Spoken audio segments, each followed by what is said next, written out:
out. Then the number 1 man next to her with the other stave has on the end of his a wet sponge.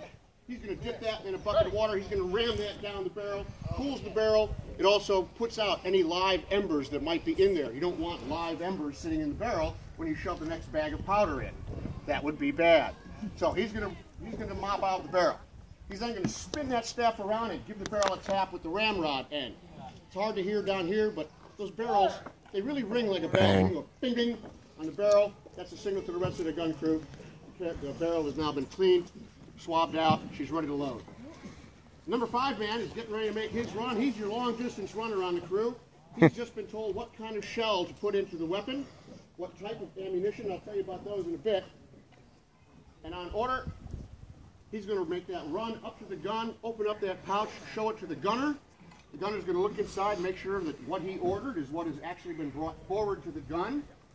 And then he'll tell him, advance the round. That'll be brought up to the gun, handed to the number 2 person up in the front. And you'll notice they're going to do a strange thing. They're going to turn their back to the enemy as they're loading. It would seem easier. They're going to hand the cartridge, and just swing around and put it in the barrel. But they're actually going to go the other way around, backwards, like this. There's a reason for that. If I take it up here and swing this way, I'm facing the enemy with an explosive charge in my hands. Everybody on the field is going to be shooting at the artillery to try and silence it.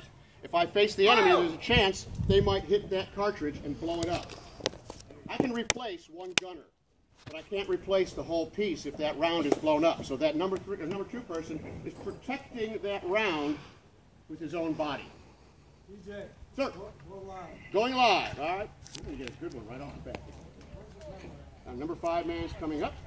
You see, in the meantime, the number 3 man, he looks like he's having a good time. He's just standing there leaning on the piece. He's actually doing a very important job. He has on his left thumb what's called a thumb stall. It's a big leather mitt. He's going to drop that in some water, put it over the touch hole of the piece, and lean down nice and hard.